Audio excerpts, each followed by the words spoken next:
Hello again. My name is Kamala Zulfagari, and I'm Executive Director of Street Grace.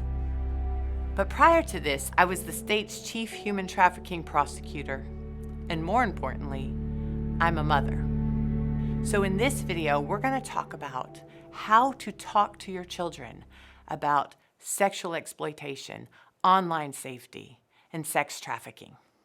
If you are not willing to talk to your children about these difficult issues, somebody else will. Predators take advantage of children who don't have an adult in their life willing to talk to them about hard subjects. I'm going to use sexting, for example. Many parents are very uncomfortable talking to their children about the idea of sending inappropriate or nude photos of themselves to somebody else. They don't even want to bring it up. But if you won't talk about it, somebody else will. Your child will think they're in a relationship, and someone will say, "Hey, send me a photo without your shirt on." And if that child says no, or "I don't want to," or they're uncomfortable, then they're going to say, "Oh, I thought you were old enough to be in a relationship. I thought you were mature enough for this. That's just what girlfriends do for their boyfriends. You can't be in a relationship if you don't send photos." And if you aren't willing to talk to your children about this, then somebody else is going to normalize that exploitation for them. Boundaries are a lot like rubber bands. You can stretch them and stretch them and stretch them until they pop. We have got to help our children set boundaries, or someone else will.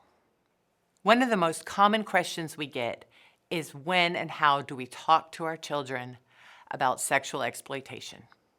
So between ages 0 and 2, it's really important to teach your children the proper and technical terms for body parts.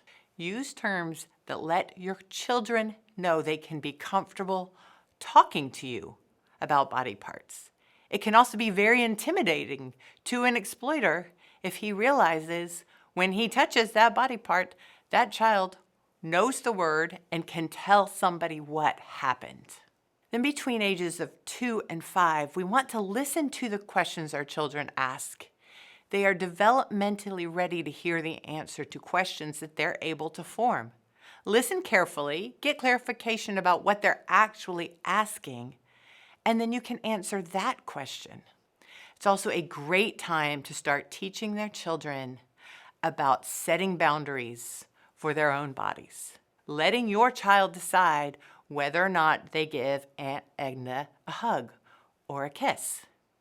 There are lots of ways to teach your children to be respectful to adults, while also taking advantage of this opportunity to teach them that they get to set their boundaries around their bodies. Between the ages of 6 and 8, or really whenever you start giving them an unsupervised device, you need to start talking to your children about online safety and setting rules and setting boundaries. Not to just click on that next video and then that next video, because that's often when the inappropriate content comes up. And then between ages 9 and 12, we can start to get into the mechanics of sex, but also of pornography. The average age many children first view online pornography is between those ages of 9 and 12. It is very important that children come to you to learn about sex and sexual relationships, and they don't normalize what they see on a pornographic video. It is so important that you talk to your children. We want children to get their information from you, their parent, a trusted adult, and not someone else. And what is very important is that you understand this is not one big conversation. We're going to go out, we're going to have a nice dinner, we're going to have the talk. It has got to be an ongoing series of conversations so that when something new comes up, you are the person that your child goes to and is willing to talk to and knows that they can have this conversation with you. There's lots of ways to start these conversations. I love the game of Would You Rather. Would you rather your friend completely ghost you or call you up on the phone and yell at you? How would you respond? Also, maybe if your child starts to sing a song, pause, turn the song down, have them look up the lyrics. Let's talk about them. Would you let somebody else talk to you that way? Would you talk to someone else this way? What would you do if somebody talked to your friend this way? Conversations. Another great way is just to talk about what would you do if your friend revealed that they were sending photos to their boyfriend that they met online? What would you do if your friend revealed that they had a significantly older boyfriend or girlfriend? Or your friend said their boyfriend offered them a job and he could get them a job dancing or modeling. What would you do in that case? Have them begin to articulate their responses, whether it's their responses to what would happen if it happened to them, or how they would respond if it was happening to a friend.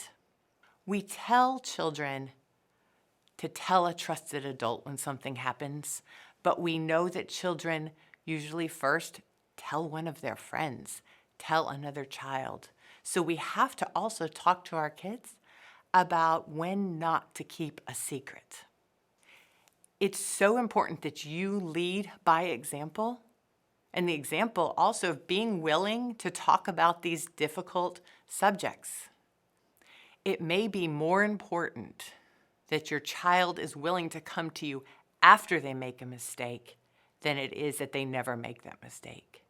Very often, that harm happens not when they send that first picture or they accept that first friend request, but it's after that conversation changes or it's after that next picture is sent. Is your child willing to come to you and talk to you after they've made that mistake? Thank you so much for joining us. You are the most trusted person in your child's life, and your child needs you to be strong enough to have these very difficult and uncomfortable conversations, because we have got to work to protect our children from exploitation before it happens to them. So thank you.